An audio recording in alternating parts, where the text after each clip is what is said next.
recording. Hello, YouTube. Hi. So lately we've been getting into Warhammer lore, deep diving. I want to do some more videos on that, and look into some of the particular factions I'm interested, all that good stuff. But in the meantime, we literally got hundreds of comments on those VODs, and I'm also very, very thankful to all of you because of that. My VOD channel is very, very close to being monetized. So by the time this video comes out, we might even be monetized. So thank you very much. I appreciate all the comments, likes, and then in general, just your guys' passion for the subject. It makes me way more interested myself, seeing a lot of very, very passionate people into the thing that they're into, that I'm getting into. And gosh, I went to like a card shop, well, a tabletop shop, a hobby shop, and like the price on those figures, oof. But also, I was really tempted to get the Sisters of Battle pack. I might be in too deep. But do I mind? That remains to be seen.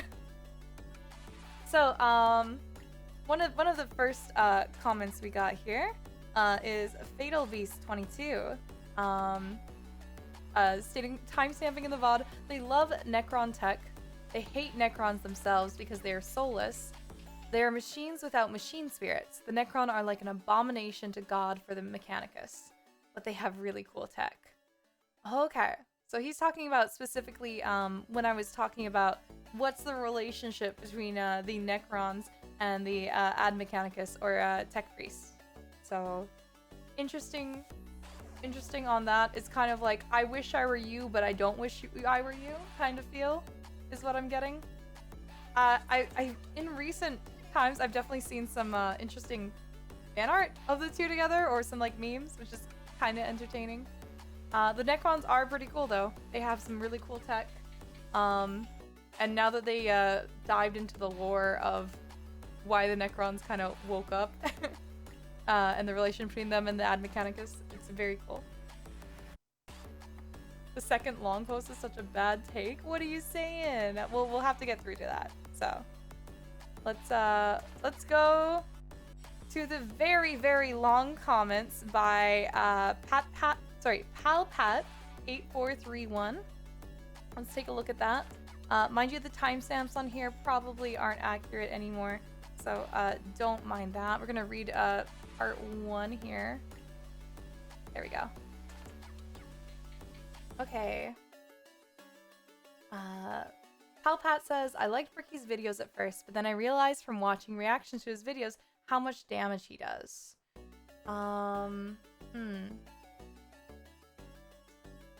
Okay, so he's saying that I'm just gonna read it out fully and then I'll give my thoughts here. Ricky doesn't understand Warhammer 40k well enough. He does a lot of mistakes and says misleading things and often sprinkles in memes that newcomers can't understand. Like a child who learned something he thought he was really cool after only spending 10 minutes learning about it himself, then rushed over to you excitedly, gush at you in pure stream of consciousness what little he did learn he still misrepresents. Each successive video is better than the last, but the fundamental problem remains. By the way, never listen to chat. Chat, are you hearing this? It's literally like listening to Siege himself. Some voices are right, others are wrong, some lie on purpose. It's a stream of misinformation that contradicts itself and does nothing for finding out what's true, because a lot of them are noobs themselves. Warhammer 40k is scary for many to get into because of how vast the lore is. The bar for entry is prohibitively high, and it should be. Anything this expansive and dense becomes prohibitive naturally, and simplifying it always makes it worse. And when this leads to a massive influx of newbies, the simplified version becomes more prevalent than the complex original. Flanderization is in full effect, and the memes replace reality. Talking about the orcs as comedy relief is a good example of this, because if you actually read some actual lore, you'll discover some horrific stuff. The thing Bricky said, how the worst part that can happen is orcs invade you is get killed? Wrong. In one story, it is revealed how orcs take humans as cattle, treat them as such, and also pull out all their teeth. Which isn't to say there is no comedy or levity to orcs at all, but this is grim dark. Most humor is some kind of dark humor. I mean, Bricky wasn't saying it wasn't dark humor, just that the orcs did bring some humor to it. You can still say it's humorous even if it's grimdark.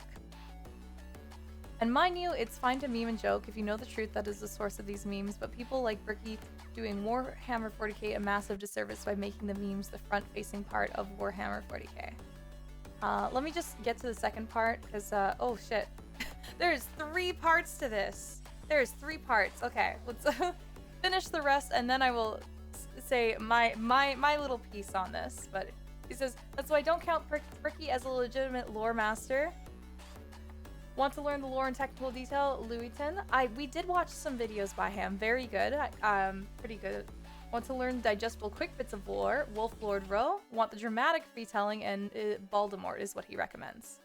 But if you want to truly experience the true drama of Warhammer 40k, then you need to immediately watch Amber King. Cannot oversell or overhype this guy. The very best available. And then part 3.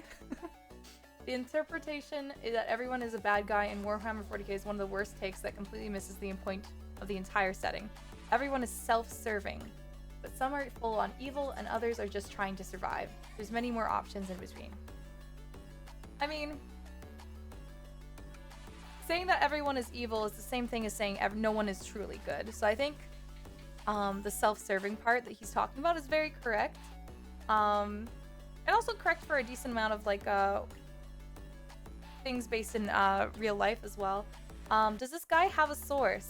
I mean, he listed a couple sources that he prefers for lore, Louiston, Wolflord Roll, and Voldemort. I think he's got a very biased take on Bricky's approach. I think Bricky's approach is very good for getting people into the series at first. As I said before, I deep dived into some of the Louiston videos, so I got like heavier lore. So when I went to go watch Bricky's video, at the first part of it, I didn't get a lot of new information because I'd kind of been already given that information. But I think Bricky brings a really good amount of passion and energy, and although not everything he said might be like the exact lore facts, he's still bringing a lot of like passion and initial interest in.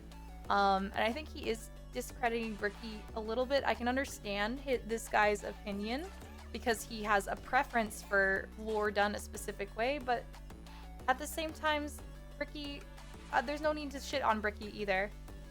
You can have a preference and say, hey, I prefer this kind of lore video or this approach to lore, but at the same time, Bricky's bringing in a lot of new people who will go and deep dive those other videos and not just watch Bricky's too. So I think there's no need to like kind of like hate on Bricky either, if that makes sense. And another part of it that he said, I think him comparing Bricky to a child who is like gushing about things is a good analogy, but I think it's more of a positive thing. I love to see people gush about their passions. It makes me interested in why they're interested in those things. It gets me more like this guy's very excited. He goes on a long rant about one of his favorite factions, and as much as I'm like, I wasn't as interested in that faction, he very much showed his own like love and enthusiasm for it, and that's something always like good to see. I don't know, when I have friends that are into like hobbies that I'm not necessarily into, but they're very excited and passionate about it while they're talking about it, I still listen even though I don't understand the half of what they're saying, because like it's just such a good feeling to share and be shared with other people's passions. So also the never listen to chat part, I mean, you gotta take everybody's opinions with a grain of salt, because you know everybody else is gonna get their information from various sources. So the fun thing is gonna be doing the research myself. So I can understand people getting a little bit salty over different people's opinions or different information, because there seems to be a lot of not necessarily misinformation, but a variety of sources, as I've been told by a few people, because there's so many different books, and all those books a decent amount of these books are specific characters' interactions or their view of the world. So that can really change things. It's kind of like with specific religious literature in the past. I'm not gonna get into like that too much, but like you get a variety of the same stories, but written by different people in different perspectives. So a lot of details can change. It's like how they say, you know, history is written by the winner, so to speak, because that's the books that are passed around. So you can say that even in this small, I would say large, fictional universe, there's going to be a lot of different, varied information. I haven't read all this different, varied information, but I can assume based on the number of books that they said there's going to be a lot of different, varied information. If there's a never listen to chat, there's a never listen to YouTube comments going both ways. Ooh. Ooh. Ooh. That's fair, that's fair. Okay, let's move on to our next comment. Thank you again, Palpat, for the large comment. I appreciate the comments on my videos, regardless of if we share opinions or not. So, let me get into our next section here. Oh wait, there's a part 4. There's a part 4. Whoops. There is a part 4. Oh, part 4. Okay. Big. Okay. I might need to take back some things I said. Who knows? We'll see how crazy this gets.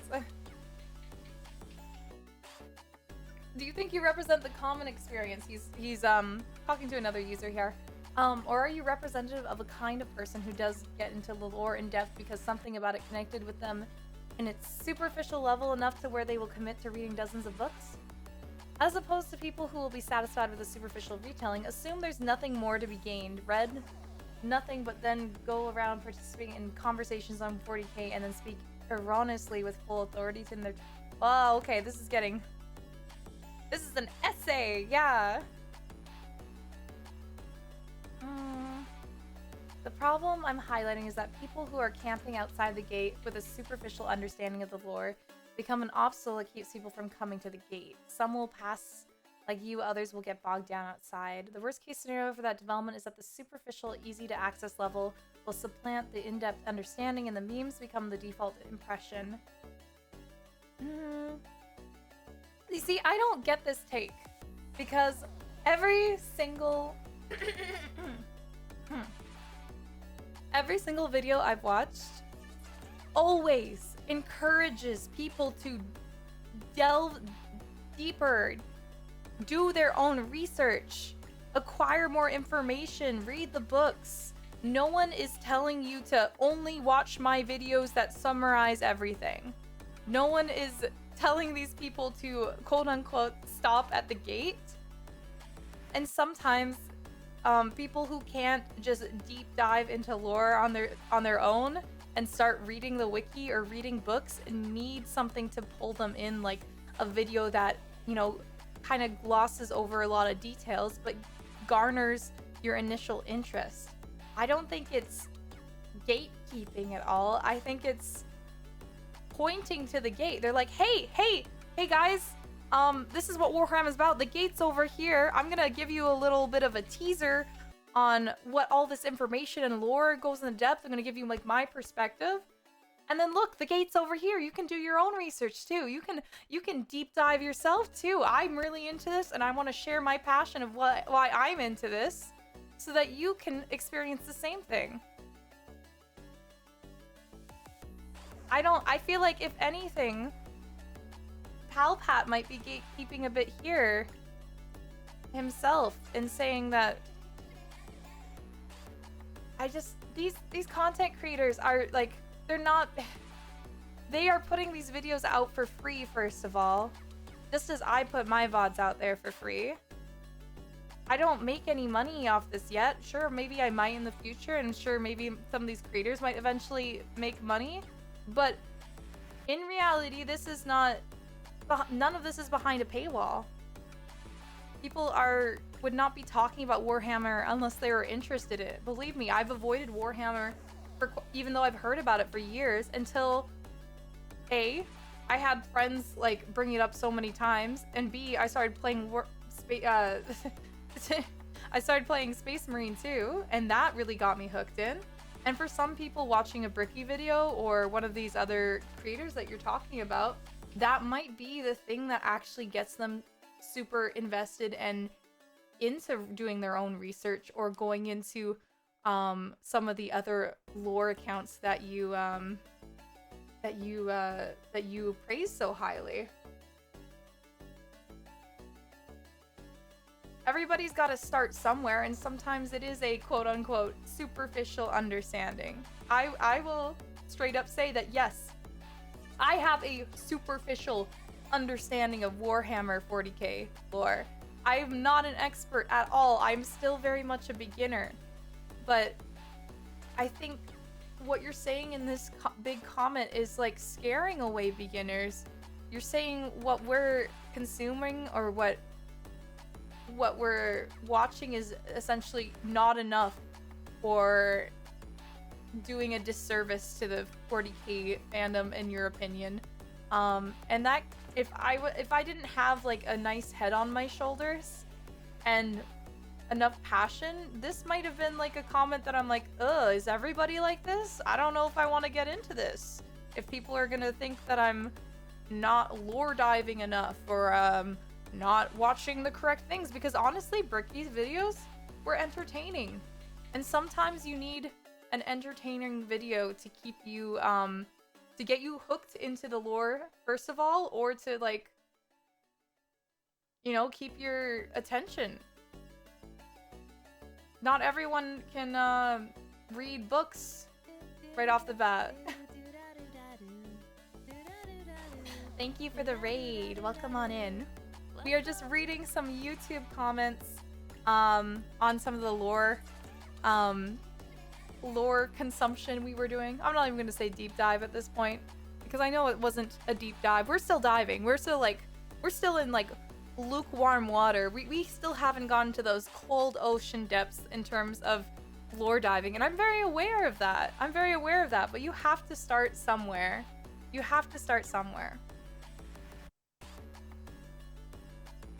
50 years of lore in 40k. Exactly. Aw, thank you, Midnight. Thank you for recommending the raid. I appreciate that. Anyways, especially this last sentence here that they make. The worst case scenario for that development is that the superficial, easy to access level will supplant the in-depth understanding, and the memes become the default impression. And to the other side, GW, that's the company that publishes it, GameWorks, or I'm not sure, can then decide to lean into that and start producing materials to cater to the superficial meme crowd, making the in-depth lore suffer. I think that's a little bit of a valid fear, but also meme culture is good for this game. Like, meme culture is getting a larger audience into it, and therefore more in-depth lore stuff will be made because you're expanding your audience. Therefore, there's more reason just to make more content and more stuff in general. I think you're afraid of new audiences, and that's kind of sad. The thing I would do if you wanted to encourage more of the non-superficial lore consumption, as you put, is just put praise into and recommending the lore that you do enjoy, the lore that those creators that you were talking about before, instead of focusing on these negatives of this not being enough, or I don't like the meme stuff, or I think that it's a purist. Yeah, I think just encouraging the things that you do want to see more of is gonna do way more than this take. That's pretty much it. I know I've lingered on this guy's comments a lot, but I could see other creators or like other female VTuber streamers getting discouraged because of comments like this. So I just wanted to give my take on that. I understand how you're feeling, but there's better ways to go about it to encourage the things that you do want to see.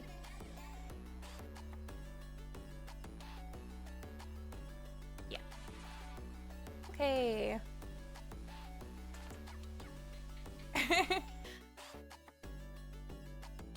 Now, we don't talk about that one. One of the classic cringe moments in 40k writing. I gotta see where this is, where this is in the VOD. Give me a second. Give me a second. I actually have to go and open up the comments here so I can see where he's referencing.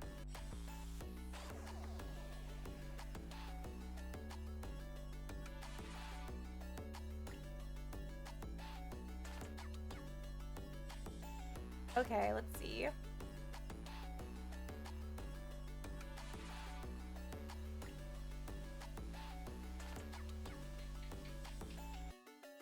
It's gonna be hard finding some of these comments. Oh, okay, here it is.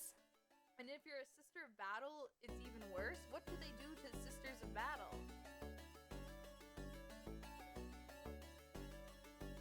Oh, that moment. I know what they're talking about now. They're talking about the moment where the Grey Knights with using the Sisters of Battle's blood. I guess you could. I don't know how it was written, so I'm not sure how actual cringe it is. To me, that seems kind of metal. I don't know. That's my take of it. I really enjoy the grimdark kind of stuff. So, midriff supremacy. Well, midriff supremacy. You like tummy? I also enjoy tummy. I also enjoy tummy. Tummy good. And so thank you, Jade. And Juramoni says, I like your model. That is all. Thank you. Thank you. Appreciated. JK, back to lore. Same person. Oh, Jaramoni has some more lore stuff. Okay. Also, chat seems kind of off point on a lot of these depends answer. Okay, I think he's talking about you, Tech Priest. Mechanicus sees Necrons as heresy. Of course, there's people like Belarius Call who won't bat an eye if he got the chance to take some free Xenos tech. But in general, they view them as heretical because Xenos bad. As for Grey Knights, their gene seed is from Big E himself, and they were tutored and trained by Big E's BFF Malkador, the Sigilite, a human psyker. And the only Mary Sue is Kaldor Drago, the Grey Knight's character who is way too OP. Huh, okay. So, how many Mary Sues would you say there are in when it comes to Warhammer books? Is there a lot of like a lot of or Gary Stew, as you could put it? Because I know a lot of how do I put it? There's a lot of power fantasies in these kind of fantastical situations, right? Depends on the main faction is of the book, and someone can be OP but still a flawed character. Ultramarines. Hell yeah. A couple. Oh, and he's back. Palpat is back. I guess he's got some more to say, so let's check that out. Okay. Well, it looks like this is some more just focusing on the lore and not the politics of the lore, so this is good. The Emperor wasn't on the Golden Throne when he came to Mars, but there was already debates on Mars if he is the Omnissiah, which is the living avatar of the machine god. The Mechanicus actually regard organic bodies to be imperfect machines, but the Emperor lacked any of those imperfections. He was the perfect organic machine, which lends to the argument that he is the Omnissiah.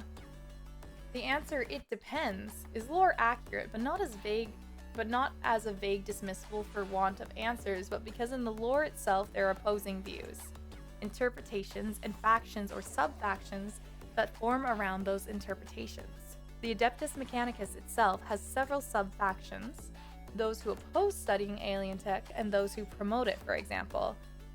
And the cherubs are not real babies. They are artificially created to be servitors and lack any consciousness or potential for consciousness from the start. That's not what I meant by saying they're real babies. I mean, the bodies themselves are real babies. I get that they're not conscious and that there's no, like... I just meant the bodies are real, you know? Like, this is a baby's body. Like, it was turned into a servitor. I'm guessing...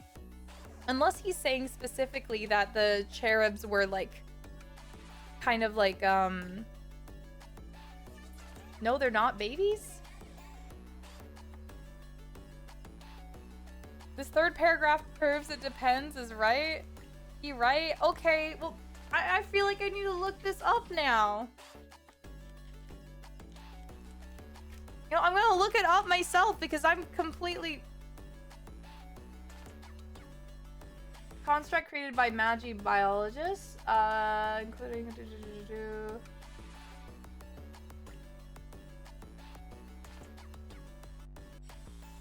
Okay, biologically shaped by the Mechanicus to resemble the childlike angels of ancient Terran myth. Okay, then in what book or what thing said that they are repurposed,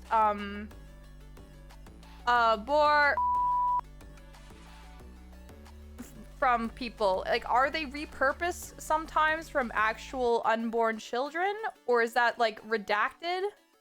That's my question, because that's what I was given at some point. Information depends on the wiki or book, it changes. Okay, so this seems to be like a highly debated thing.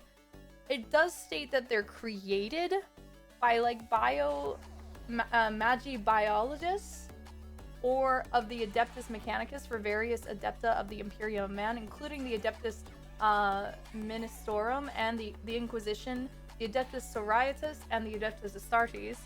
And they're often used by Inquisitors with psychic abilities as familiars who can act to augment their powers. Think of them like iPhones.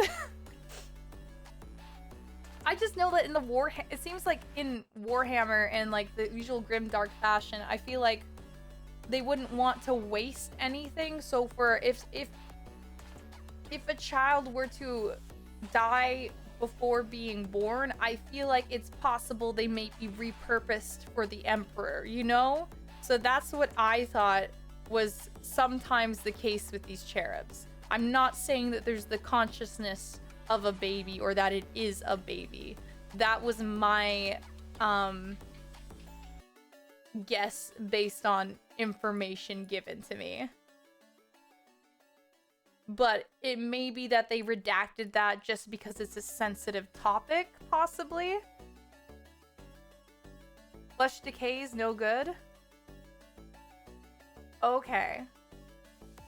Okay, cherubim are not truly alive at all. They're synthesized, bloodless, and waxen flesh needs neither to eat nor sleep. Okay.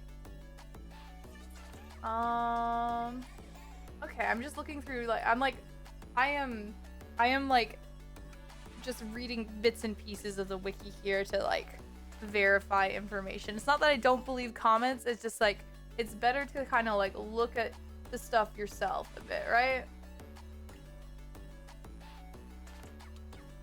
What wiki are you on? It took me to the Warhammer 40k.fandom.com one, so there's two official ones. Is this... I don't know if this is an official one, so... The wiki also changes. I just went with the first Google search that came up, obviously.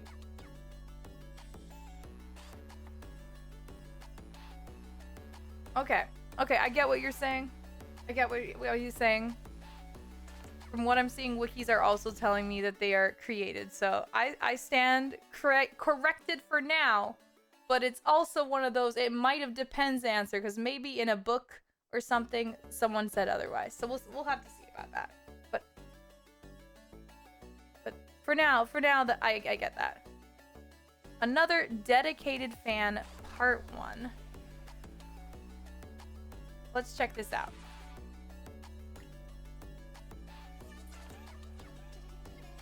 Okay, this is Jonathan Ryan 9946. Thank you for the comment. When 40k started to get big, they actually did a study of which color was easiest to paint, which narrowed it down to 3 colors. Then of them which photographed the best. This is how the blue boys of the Ultramarines became protagonists. As to the rainbow joke, look up Rainbow Warriors. Not joking, essentially blue Ultramarines with a rainbow painted on them somewhere. Different place on every unit. LOL. There's a British girl YouTuber, I think named Louise, who plays them. A lot of authors that only wanted to write about them, which why they get more feats/accomplishments than others. So the new players all flock to them. However, the more long-term fans then discover another legions/chapters they also love and get upset that they don't get more stories. It's even worse for the alien factions. They rarely get set as the protagonists, so even more rarely get new lore. And, it kind of reminds me of Pokemon a bit, with how much reprints they do for, like, the most popular Pokemon. Like, there's always going to be more Pikachus, there's always going to be more Charizards, because that's what's selling the best, and that's what people will buy more, right? So, I can relate to this on a non-Warhammer level, and then also other characters I've liked. For example, Hatsune Miku, great, but my girl Luca barely gets anything. At the same time, my wallet is thankful. My wallet is very thankful when my favorite thing doesn't get a lot of figurines. But I can understand with something like getting more attention, more lore, and a lot of other stuff like that. And especially if it's not a lot to begin with, getting upset about that. He now says, I personally used to play Tyranids, or just bugs, so are never set as the protagonists, mostly because my friend who got me into 40k wanted to play the loyalist side and wanted me and my brother to play some Xenos. So I grabbed a cool looking bug army because I saw a lot of potential in their rules at the time of being very powerful. My friend ended up hating it because I was way too good of an opponent, usually beating him. Back when I played, I was usually considered the best local Tyranids player, as I was incredible at adjusting. Which units were sacrificial prawns. If you killed my big units, my small units swarmed you. But if you killed my swarm, my big units would destroy you, and never cared which did what, only that you lost, and keeping my synaptic creatures safe. Nice. I always like hearing stories about like what people personally enjoy with the lore and their favorite your favorite actions and stuff. I'm glad that you found one that you enjoyed and you're good at with the playstyle. Bugs are pretty cool. One of my favorite streamers plays bugs, so we've got a part 2 here.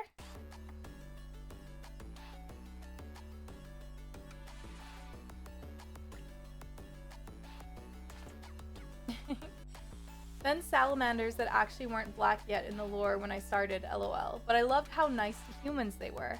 They've gotten more lore of late because everyone looking for the most good guy faction in 40k flocks to them. And the Lamenters, a Blood Angel successor with terrible luck to the point they're basically cursed. These guys are still my favorite, my first real army I picked for myself, not to be a bad guy for my friend. Then the Tau, not because I like their lore, but because I had 2 close range armies and all my friends were countering this. So I got Tau, the best range faction in the game, to keep them guessing. So honestly, I never cared for them getting lore, I just wanted lots of guns. Essentially, I just got bored of always fighting point blank. Then I bought, I brought a few friends Imperial Guard armies, all from different planets. So I have a big mixed Imperial Guard army, which I joke are all veterans who took heavy casualties made into one new elite unit. This was another army for me because I love their lore. That just happened to be sparked by friends giving me a great price. I think they wanted me to stop playing Tau because they had made gun armies and Tau will always win gunfights. So if they all got me to play Imperial Guard, they had a shot out of outgunning me.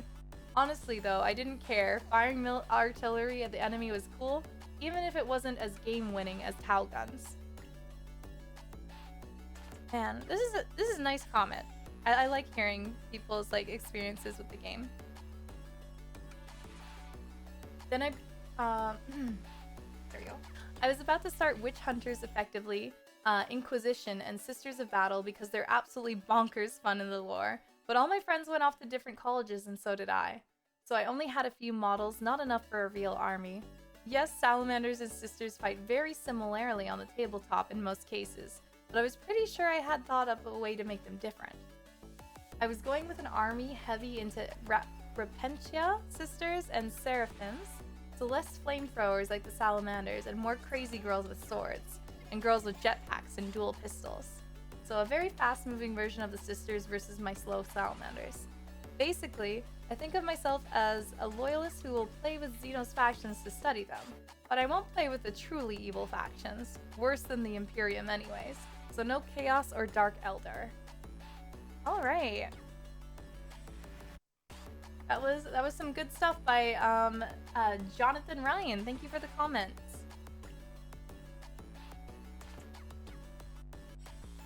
Oh, there's a part 3. Let's go. Part 3.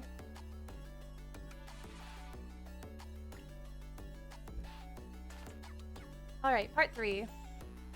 All the numbers of Primarchs you heard were accurate, but need context. Don't worry, it's kind of a big joke in the fandom. If you mention any number, we tease it's something else. Most of the... Oh, there is a part 4 too, yeah. Most of the general public only know of these 9 loyalist Primarchs, but anyone with security clearance know of 18, and that there were 9 traitors too. Many in the public know the traitors, but it depends on their world and its laws if they've been told they were also Primarchs. So generally they don't know, but sometimes they do. Think of this as authors messing up this minor detail, and this explains why. Now, those with high security clearance know of 2 lost Primarchs, but nothing about them. And or the 20th Legion had 2 Primarchs. Now the TLDR. The Emperor made 20 legions, each with a Primarch, so 20. Except the 20th Legion was split into twins, so 21 Primarchs. But they're the spy legions, so they classified the extra one. Oh! What do they mean split into twins? I'm actually kind of curious about that. Dude, just like mitosis? Isn't that what it is when 2 cells split? Mitosis? Warp magic. Ooh.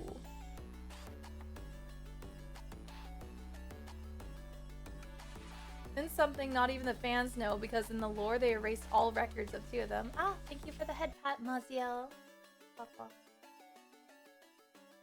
And something not even the fans know, because in the lore they erased all records of 2 of them, so 18, unless you know of the twin, in which case 19. Then 9 legions betrayed, including the Twin Legion. Of these 3 are active. Anagran, Mortarion, Magnus. 4 are just kind of doing their own thing. Fulgrim, Perturabo, Omegan, and Lorgan. If I mispronounce anything, please forgive me. I am doing my best. 3 are dead, so Alfarius, Conrad, and Horus. Don't forget our boy Sanguinius is which is part of the 9 not traitors, is dead too. So yeah.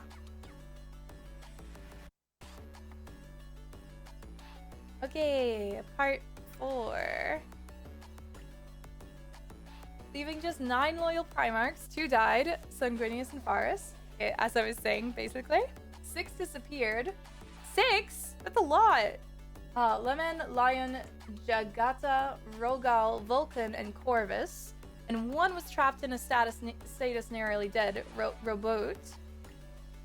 What does dead even mean in 40k? Who knows? But in the year 40,999, they figured out how to save the 1 in status. This is Robot Gilliman. Oh, Gilliman! The Primarch of the Ultramarines of Space Marine 2 game. Then the Primarch of the Dark Angels, Lionel Johnson, returned to, but so far he hasn't had the opportunity to meet up with his brother yet. Everyone is guessing which one of the Loyalists' remaining 5 missing Primarchs will return next, or if the Emperor can resurrect one of the 2 dead ones, both of which might have been appearing as ghosts/angels, one leading the Legion of the Damned, think Space Marine ghosts but on the fire with their leading looking like the Headless Horseman, and the Sanguinor, basically an angel wearing a golden funeral face mask. Oh, that's so cool. I want Sanguine to be resurrected, please. Now, one of the missing loyalist Primarchs, Corvus, has been written as hunting down the original traitor Primarchs Lorgar inside the fort. Corvus seems to have learned how to turn into a half-giant raven, half-giant man monster, and he blends into the shadows. Vulcan has reappeared once thousands of years ago, probably died, but that guy resurrects like Wolverine or Deadpool, so he's probably alive. He's loving the big boy Primarch who will sacrifice his life for just... Oh, sorry. He's the loving big boy Primarch who will sacrifice his life for just about anyone, and was designed to be that way to help keep his brothers honorable. So the Emperor knew the risks of him dying, so he made him able to heal any injuries in moments. He seems kind of OP. Like he's been disintegrated and just kept coming back. If you hear the joke Vulcan lives, this is why. Ah. OP. Okay. Let's see. Next we have...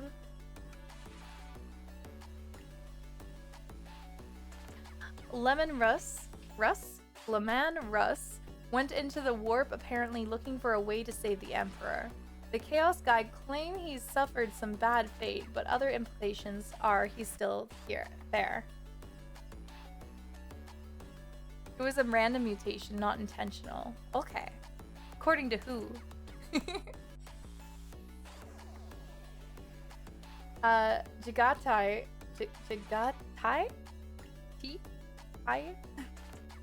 Jagatai went into the Webway after Dark Elder raided his people, looking for revenge. However, the Webway is like a maze that rearranges itself and time flows weird in. Odds are he's just trapped. Rogel went missing after a battle. His hand was found, but nothing else. Some speculate he died, others that he was captured. Jagatai Khan? Am I pronouncing that correctly? Please feel free to correct me, chat. Part 5. Holy moly. By the way, all these parts and descriptions are my manager compiled all these for me, so he was very astounded at the amount of comments and how long some of them are.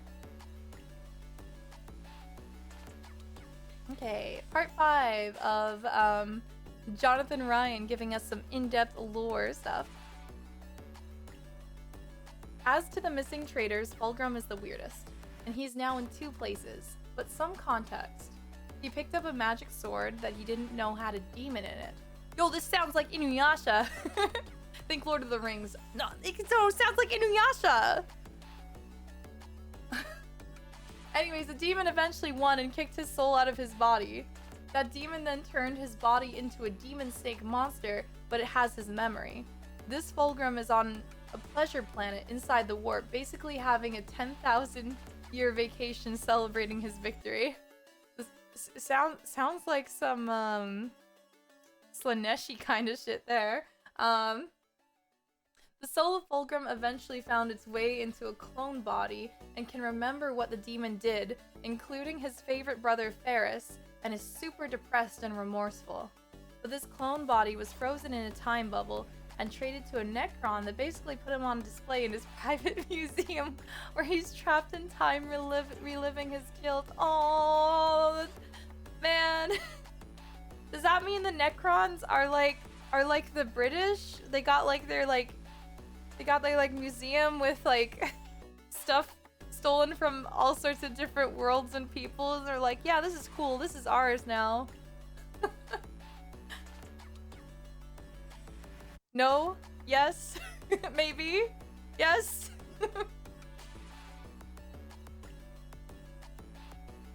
Lorgar is currently running away from Corvus inside the warp. Lorgar is the guy basically responsible for everything, so Corvus is 100% in the right. Perturabo is basically trying to turn himself into the perfect weapon, so he won't feel anything else ever again, but can kill the rest of his family that he hates. Depends on who you ask. Ahaha. Omegon, who might be Alfarius, pretending to be Omegon. Oh no. We are all Alfarius. That's the joke, right? What if I'm Alfarius?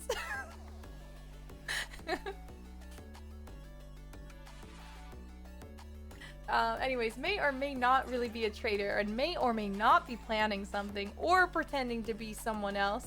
Yes, this is what the fuck is 100% in character for him. If you read their book, it literally starts and ends with the words, I am Alfarius and this is a lie.